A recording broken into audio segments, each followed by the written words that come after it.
Caras amigas e amigos, muito boa noite a todos. Externo, como sempre, a minha alegria sincera de estar entre vocês. É tão bom fazer um percurso quando nós podemos ir tranquilos. Não tranquilos no sentido de falar sobre a doutrina espírita, que é esse arquipélago de conhecimentos, porque ninguém é professor, somos todos aprendizes. Mas tranquilidade no sentido de que de fato me sinto acolhido, em paz e protegido nesta casa. Assisti a uma entrevista, uns 2 meses atrás, de uma das maiores autoridades mundiais em inteligência artificial, Yuval Harari, autor do livro Sapiens e 21 Ideias para o século XXI. E o que me chamou a atenção, isso está fora do meu planejamento de hoje, mas o que me chamou a atenção é que ao final da entrevista, uma das entrevistadoras disse a ele, perguntou a ele, aliás, Yuval, de que forma a inteligência artificial e a tecnologia irá salvar o mundo? E ele disse, mas a tecnologia e a inteligência artificial não irá salvar o mundo. O que irá salvar o mundo será a arte, a poesia, a filosofia e o amor. Já na abertura dos nossos trabalhos eu tive ciência disso, porque tivemos uma prece com elementos poéticos, a qual nos faz vibrar o coração e nos linkarmos a essas verdades eternas, que são de certa forma repetidas, seja por qual setor do conhecimento ou dos empreendimentos humanos. Elas são repetidas porque elas fazem parte da verdade universal. Então o amor, a poesia, a filosofia irão de fato nos salvar o mundo, nos tirar desse lamaçal de um homem demasiadamente robotizado, programado para metas e objetivos e muitas vezes esquecido da sua essência, de que é um espírito imortal e de que tem em si a semente, uns jamais germinada, outros não tanto, outras mais florescida, mas todos temos a semente do amor. Dito isso, porque senti o encantamento na prece que o nosso amigo fez, unida à abertura, damos então sequência à nossa fala da noite de hoje. O título, não costumo dar um título específico, me parece mais fácil dar um título após a fala, porque isso se harmoniza melhor, mas dessa vez acabei invertendo. O título chama-se De Jerusalém a Jericó. Escolhi esse título no intuito de chamar a atenção para detalhes embutidos no estilo de Jesus nos ensinar as verdades eternas, as parábolas. E a descida de Jerusalém a Jericó está contida em uma parábola bastante conhecida, chamada a parábola do bom samaritano, ou a parábola do samaritano, em algumas traduções. Mas é uma parábola muito conhecida.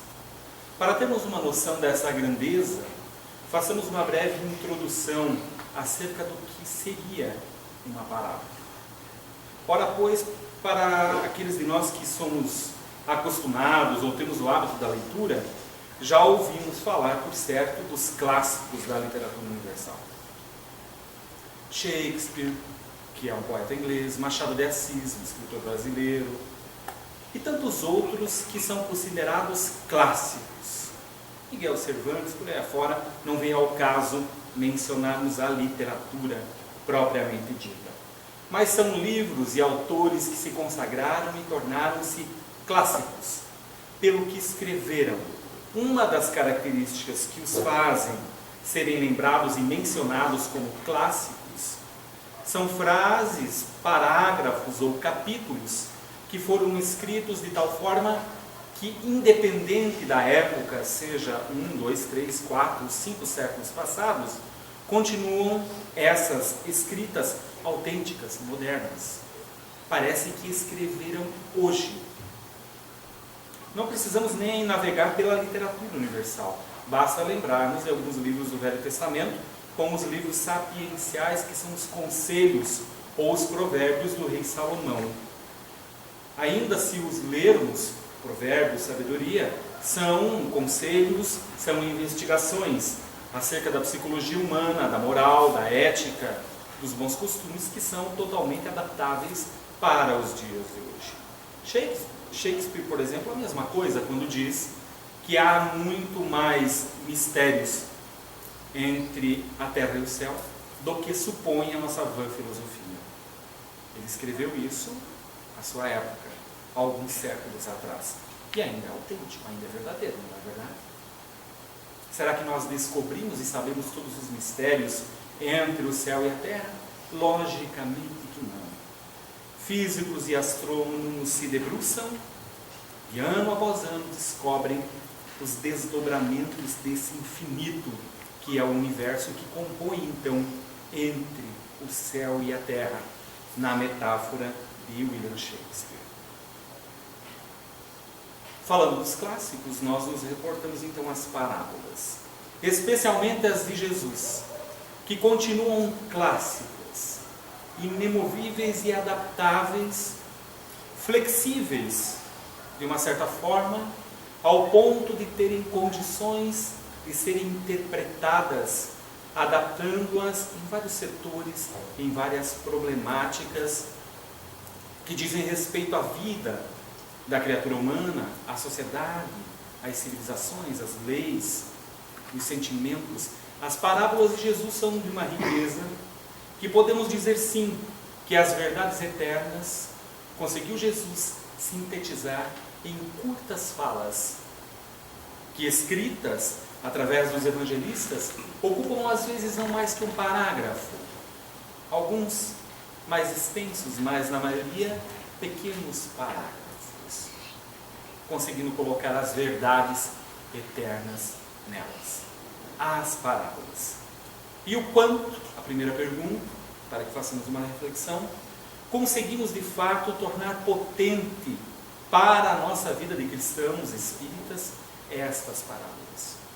O quanto conseguimos perceber, desde uma vírgula de um pingo, como diziam os analistas das parábolas, a riqueza dessa proposta de Jesus contida nelas. Por certo, à época de Jesus,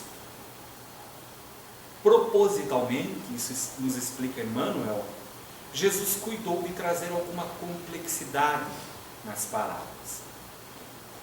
Quando analisamos isso, as mais complexas, como a parábola do alqueire, das núpcias, elas tiveram esse propósito para não chamarem a atenção e não sofrerem rupturas nas traduções posteriores, que tiveram, muitas delas, o sentido e o direcionamento de adulterá-las para interesses próprios de instituições e de organizações religiosas. Então lá elas permaneceram inamovíveis, sem mexer na origem e na essência, para que posteriormente, haja vista a vinda do Consolador prometido, que é a doutrina espírita, serem então interpretadas e explicadas e, sobretudo, colocadas em movimento como ferramenta de fato para a evolução do espírito, encaminhada infinita. Para termos uma ideia da grandeza do que são as parábolas de Jesus. Falamos que elas são sintéticas. Isso pode ser constatado fazendo a leitura. Elas são curtas, mas o desdobramento é infinito. Então ficamos imaginando que mais ou menos Jesus tenha dito para um grupo de espíritos iluminados, aqueles que já galgaram degraus que ainda nem compreendemos, algo do tipo: olha só, vocês precisam se reunir, voltar à terra e se utilizar de cada trecho, cada parágrafo daquilo que os apóstolos escreveram e desdobrar e explicar. Porque cada frase, vamos mais longe, cada palavra das parábolas tem condições de compor uma tese de doutorado. E aí então aparece Allan Kardec, unido a um grupo de espíritos superiores, e confecciona então a doutrina espírita, a codificação, o Pentateuco kardeciano conhecido. O Livro dos Espíritos, o Livro dos Médiuns, o Evangelho, o Céu, o Inferno e a Gênese, e ainda o que é o Espiritismo, e mais todas as revistas espíritas, que são 12, já desdobrando e trazendo esse Consolador mais iluminado, mais palpável, com a condição de ser sentido, digerido e posto em prática. E depois disso ainda vem Emmanuel, através de Chico, e outros mentores de Chico, como André Luiz, Humberto de Campos, outros mais, e confeccionam 426 livros. Sem falar de Joana de Ângeles, Manuel Filomeno de Miranda, os mentores de Ivone do Amaral Pereira, todos no intuito de desdobrar e explicar o Evangelho. E esse Evangelho é composto e confeccionado pelas parábolas de Jesus e alguns diálogos dele, mas todos com um ensinamento sublime, profundo e atual, capaz de ser adaptado em qualquer sociedade e em qualquer tempo. Sem contar os autores ainda não médiuns, dentro do campo da doutrina espírita, sem falar de outros agrupamentos religiosos que fazem também esforços santificadores com esse intuito de explicar Jesus. Daí temos essa montanha que vai se alargando e que vai nos convidando a reflexões cada vez mais profundas, para termos só uma ideia das parábolas e nos entendermos bem, o máximo possível, acerca da proposta da mensagem de hoje, então, que fala dessa descida de Jerusalém para Jericó. Vamos ao ponto. No Evangelho de Lucas, capítulo 10, versos 25 a 37, Jesus propõe a um dos doutores da lei. Havia um homem, prestemos atenção em todos os detalhes, que descia de Jerusalém a Jericó. Jerusalém fica a 780 metros acima do nível do mar. Jericó bem abaixo, geograficamente. Jerusalém simbolizava a cidade espiritualizada, a cidade santa, a cidade das coisas espirituais. Estava acima espiritualmente falando também. Jericó era o centro de uma cidade de mercadores, de trocas, de agiotagem, de comércio do corpo, de prostíbulos. Estava abaixo, espiritualmente também. E um homem, prestemos atenção, o artigo indefinido, ou seja, qualquer um de nós, homens, mulheres, jovens, um homem, qualquer um, desce então de um campo vibratório, de uma realidade mais espiritualizada, para uma realidade vibratória um tanto quanto mais grotesca. Ele se resolve a trafegar num caminho regressivo. Resolve-se por encharcar-se das coisas materiais, apartado da proposta das coisas do reino de Deus.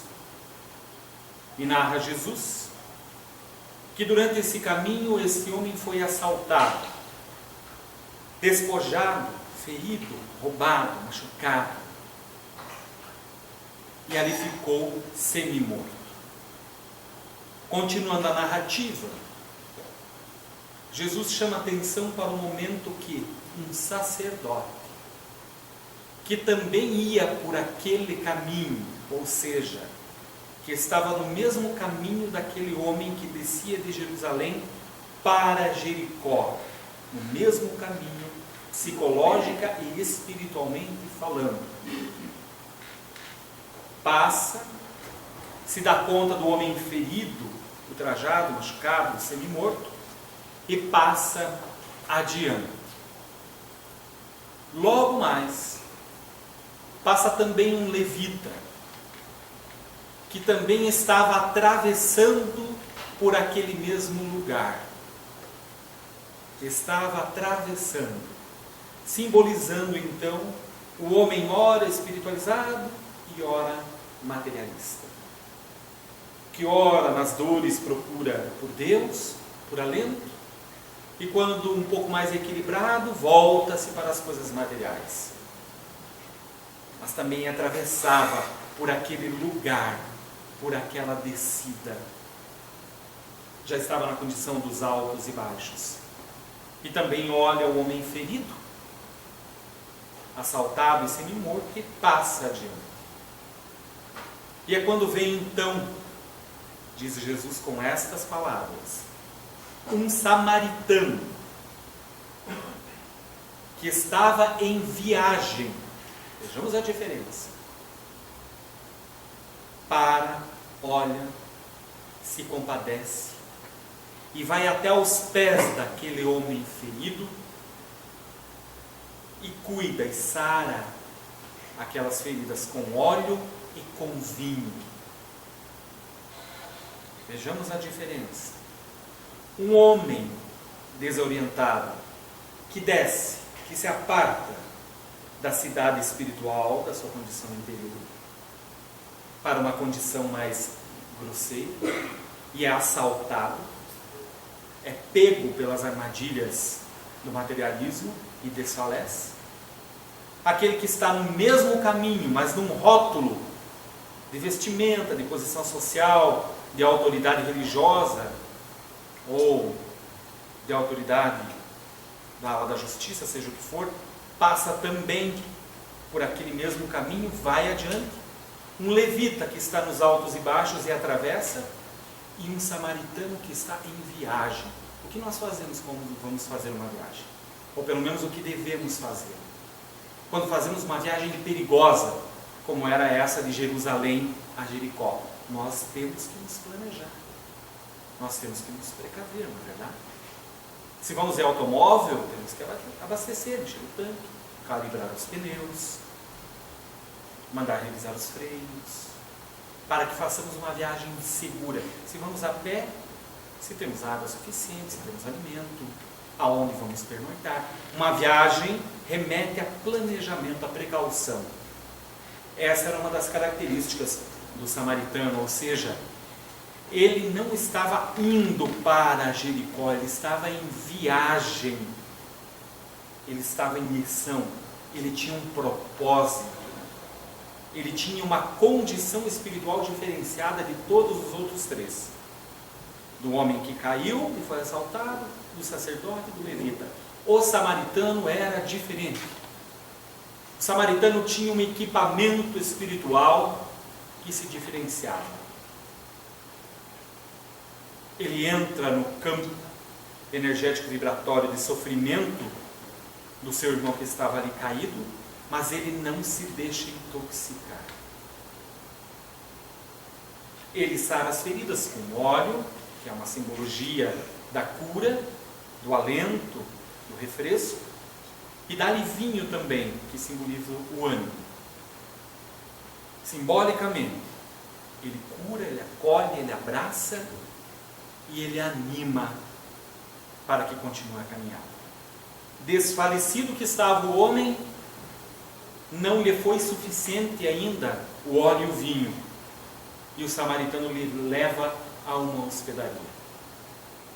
Paga 2 denários e recomenda que o proprietário cuide, e o que passasse da quantia que ele teria deixado pago, ele voltaria até ali e pagaria ao homem. Ou seja, o samaritano, mais uma vez, é simbolizado nesse momento como o cuidador, como o evangelizador, como o pastor, como o bom pastor, que sara a ferida, que dá o ânimo, que mostra o caminho, que acolhe, que protege e que volta para ver como anda o progresso daquele seu acolhido. Um trabalho cristão completo, simbolizado no bom samaritano, que às vezes nos passa de forma bem despercebida. Naturalmente, quando nós olhamos essa parábola, nós pensamos na caridade, não estamos errados. Naquela caridade sem rótulo, que independe de raça, de cor, de credo religioso, estamos certos também. Mas é necessário que possamos ir nos atendo a esses pormenores e vermos a qualidade e o tamanho da proposta de Jesus.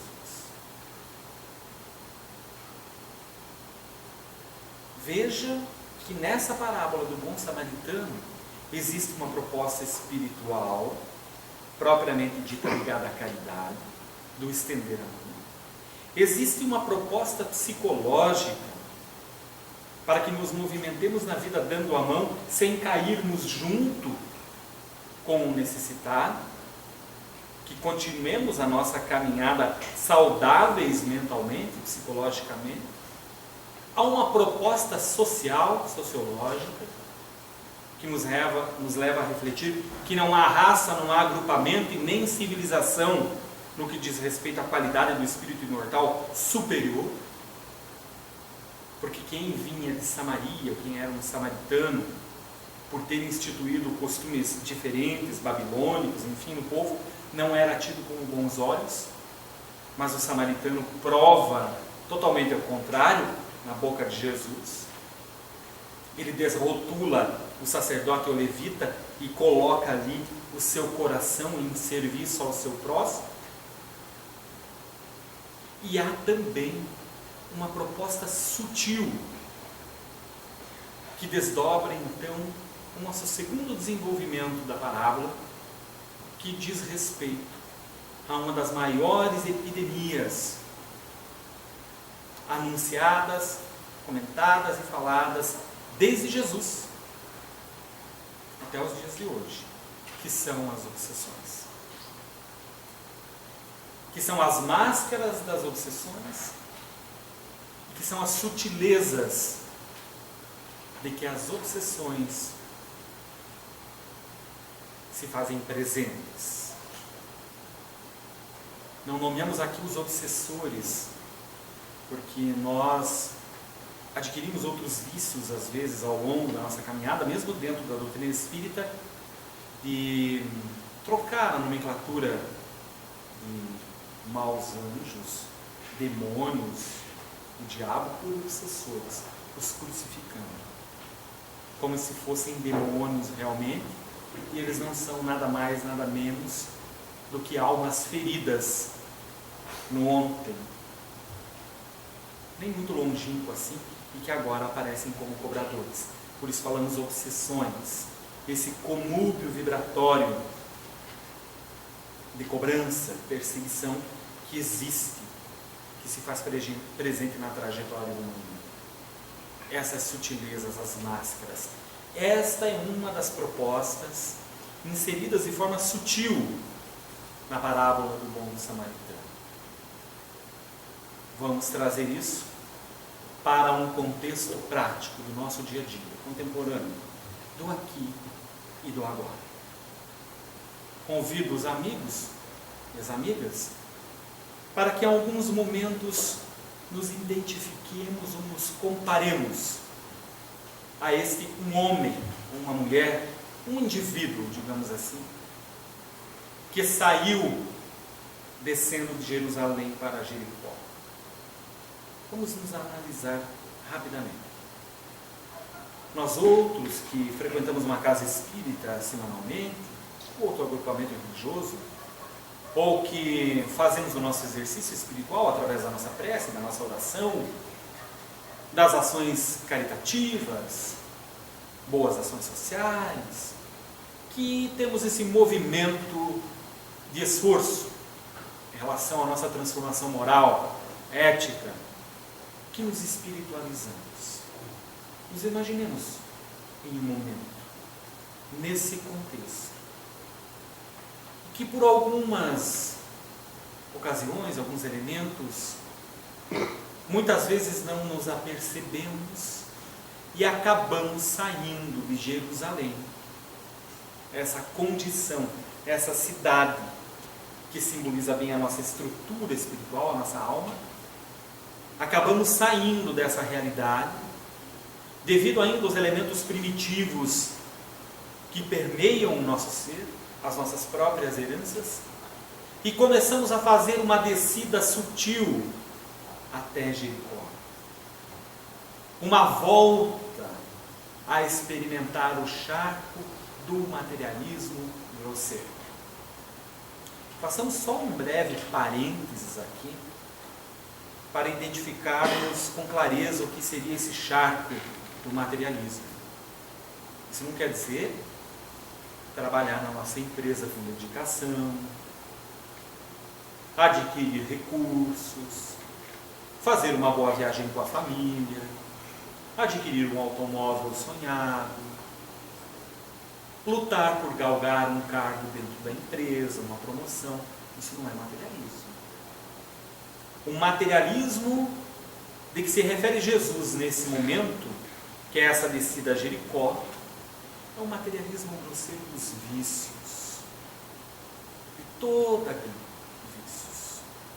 Sejam os vícios morais, que vão das simples e mais graves mentiras, até as viciações químicas propriamente ditas, como do álcool, das drogas, a viciação do sexo, a agressão, a violência. Tudo isso faz parte desse charco do materialismo grosseiro. Voltemos. Então nós nos encontramos em um momento que, por elementos da nossa própria ancestralidade individual, do nosso passado espiritual, nós vamos aos poucos derrapando e fazendo uma viagem dentro de outro campo vibratório. Nós vamos por um caminho muito semelhante a esse homem que desceu. E vamos mudando, resvalando aqui e ali, principalmente nos momentos de bonança, né? Onde que está tudo bem, onde que já não precisamos fazer 3 evangelhos por dia, como fazemos quando a dor bate em nossa casa, quando tem um filho com problema, um familiar doente, ou quando estamos em desespero. Então já, tá bom, um evangelho por semana, né? Antes fazíamos 3 por dia. E líamos o evangelho, e líamos os livros do Chico, e Paulo e Estevão, e queríamos nos tornar apóstolos, e de repente a coisa fica mansa. E já Jerusalém, essa estrutura espiritualizada, não nos é tão aconchegante assim. Dá para afrouxar um pouco o laço, o cinto.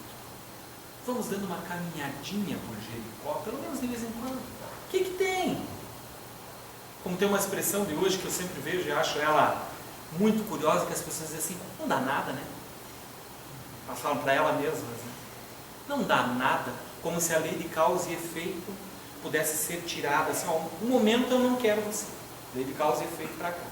Eu só te quero no momento que eu faço oração, que eu faço caridade, que eu clamo por Deus, que eu perdoo, daí eu quero lei de causa e efeito, porque ela me faz bem.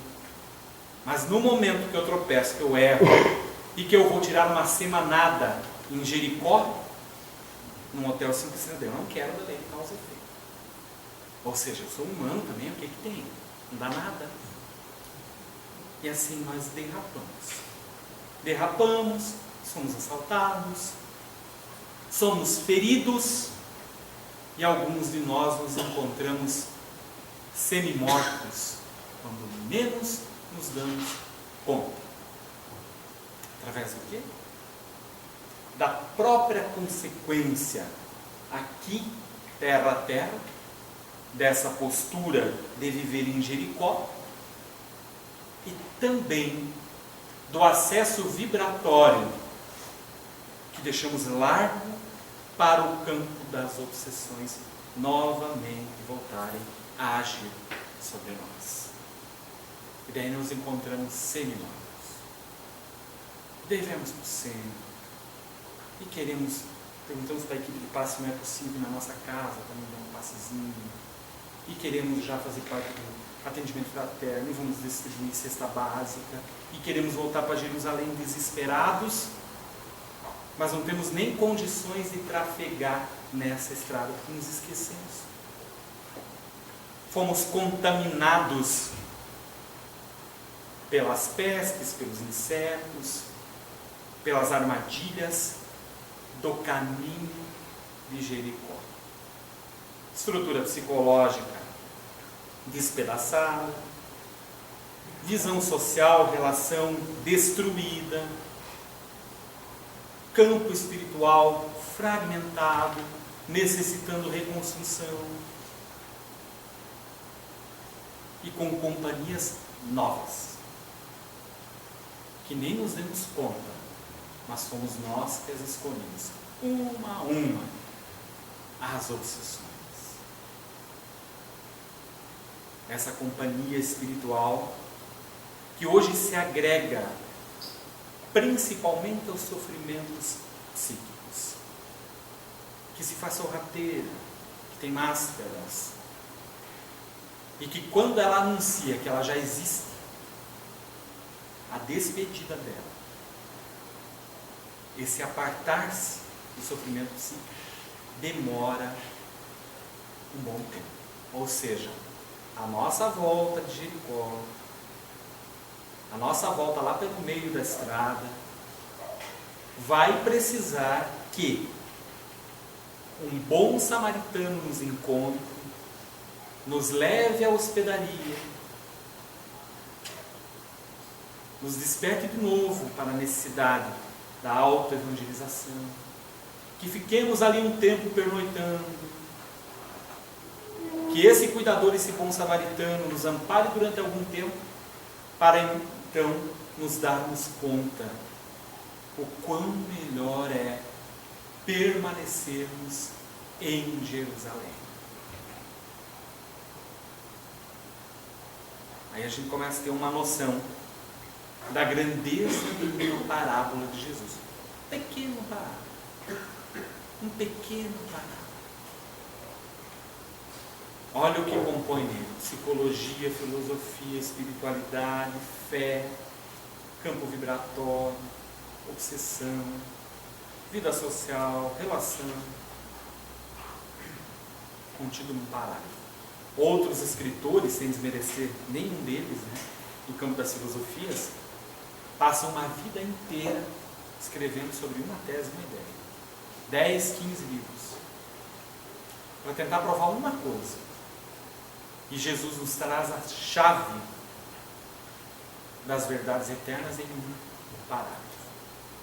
Logicamente que ele compõe outras parábolas que agrupam ainda mais problemáticas humanas, mas essa parábola do bom samaritano nos remete a reflexões profundas acerca de em que cidade eu vivo. Eu vivo em Jericó ou eu vivo em Jerusalém? Por que caminho eu estou indo? Estou descendo ou estou subindo? Quando a gente começa a analisar agora ela no pós-análise, que é uma segunda análise quase conclusiva, ela já fica mais simples, mais palpável, não é verdade? Aonde que eu moro? Para onde que eu estou indo? Aonde que eu gosto de morar? Talvez eu tenha que fazer um esforço por morar em Jerusalém. Se nós, aqui do Brasil, mesmo sendo esse oásis do Evangelho, que é o Brasil, coração do mundo, pátria do Evangelho, mas que ainda em termos de civilização precisa caminhar muito, se nós brasileiros saímos daqui sem uma leitura, sem nos darmos conta da cultura, por exemplo, do Canadá, da Noruega, com certeza a adaptação vai demorar um pouquinho. Lá não tem essa de jogar um papelzinho na rua, lá não tem essa de passar da velocidade, enfim, em determinados países de primeiro mundo.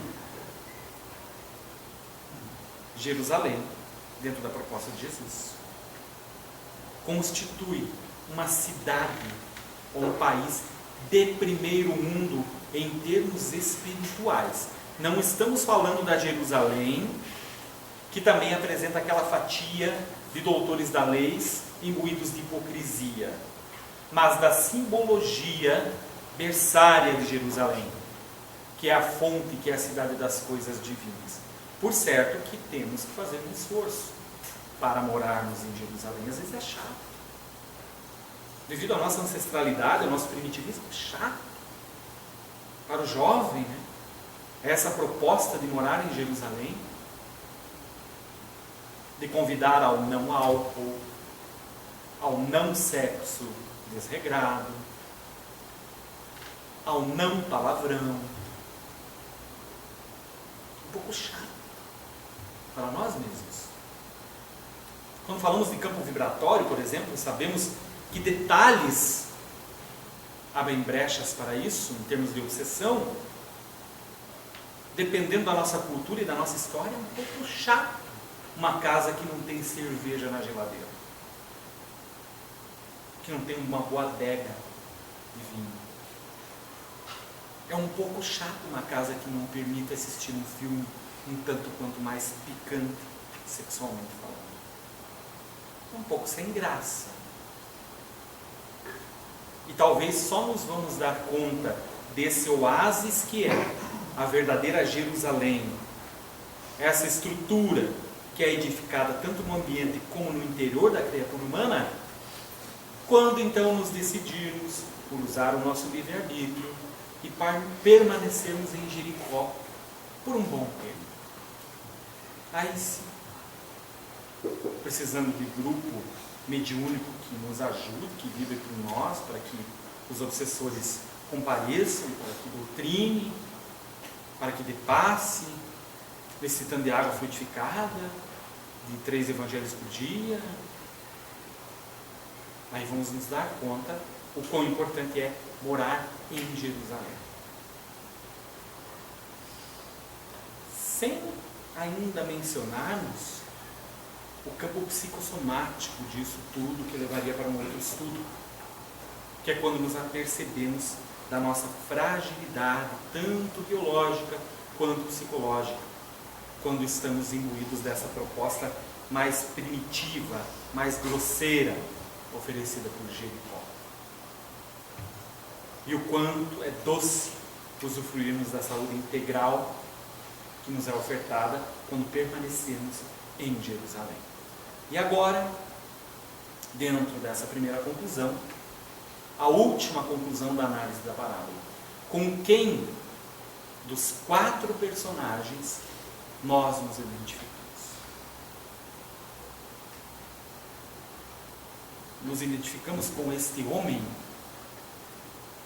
que de repente, por invigilância, se acha neste caminho que desce para Jericó? E nos pegamos frágeis ao ponto de sermos assaltados dia após dia e feridos?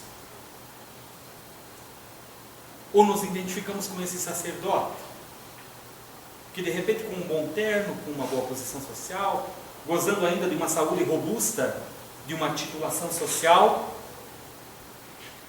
está neste mesmo caminho, mas passa despercebido? Afinal, vamos em bons lugares, temos boas relações, boas amizades, temos prestígio, temos reconhecimento, mas estamos em qual caminho? Será que é igual ao sacerdote?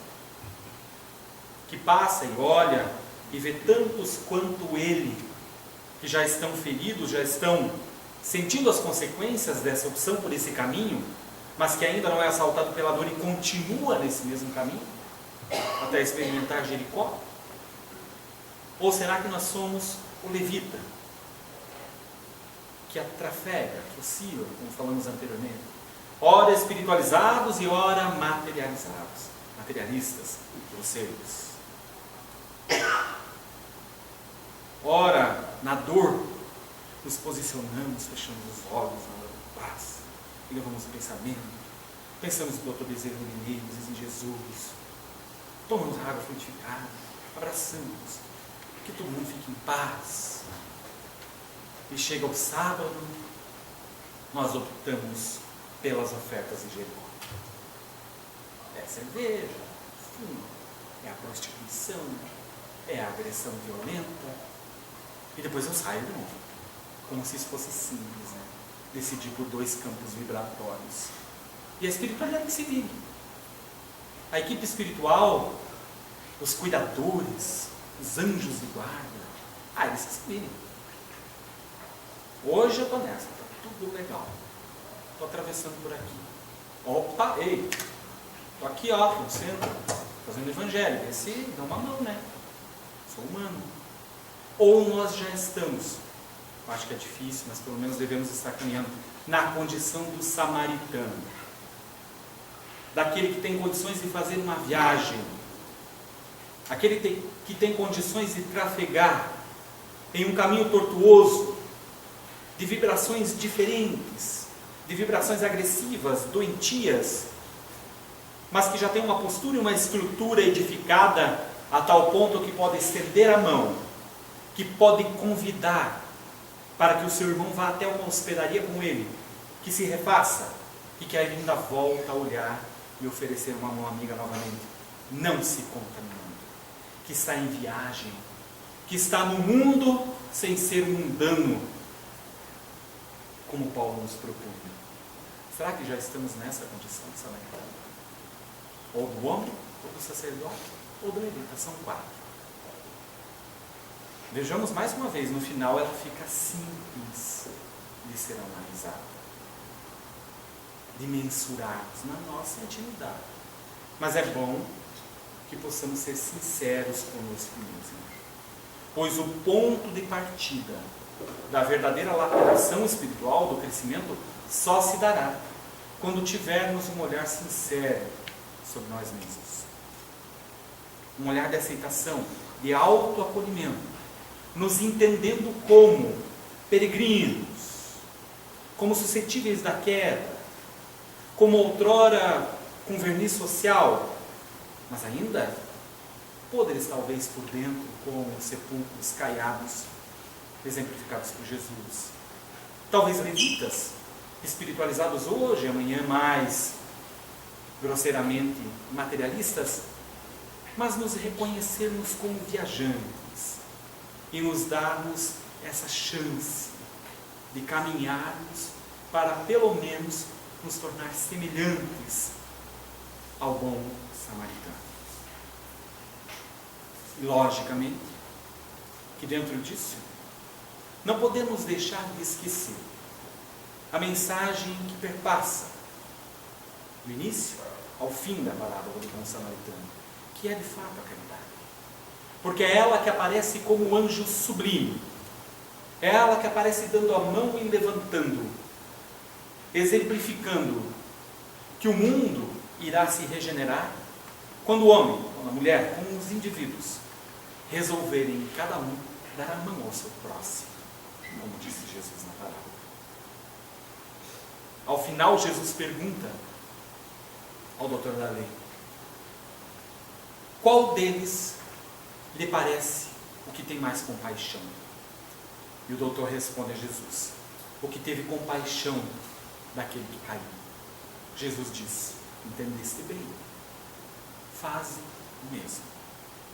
Ou seja, o mundo de fato irá se autoconstruir com as asas da regeneração quando nos tornarmos bons samaritanos e dermos a mão uns aos outros, saindo do charco, levantando, ouvindo, tolerando, mas sempre com o coração aberto, nos entendendo todos como aprendizes do Evangelho e todos detentores, possuidores da herança dessa vida infinita que nos chama para a felicidade eterna, ainda incompreensível.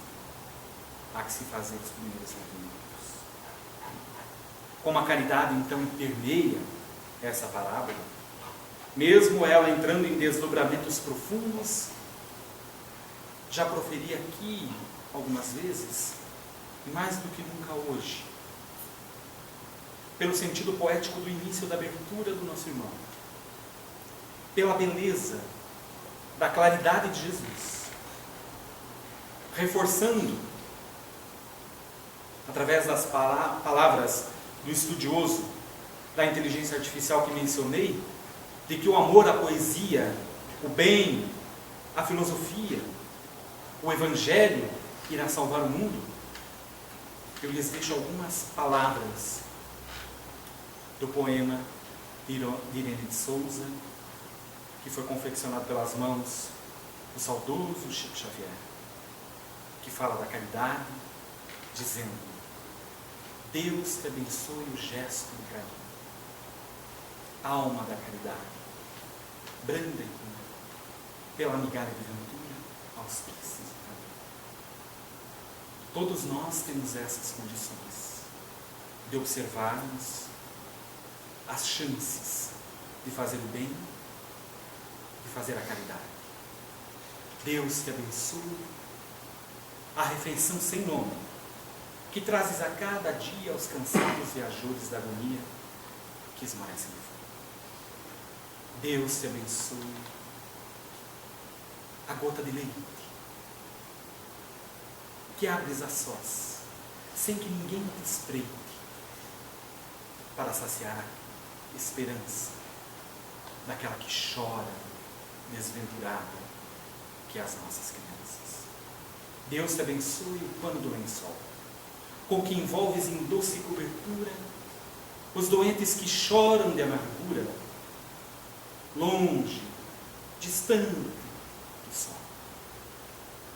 Deus te abençoe a fala humilde e santa, com que aplacas a ira da calúnia, da mentira, com a voz que anima e que levanta. Deus te abençoe caridade, plena de amor profundo. E por tudo, ó caridade, que tem feito neste mundo, que Deus te guarde e te abençoe. Eu agradeço a atenção dos amigos, das amigas, e rogo a Jesus que nos abençoe e nos fortifique o ânimo na nossa caminhada, hoje e sempre, e devolvo a palavra aos trabalhadores.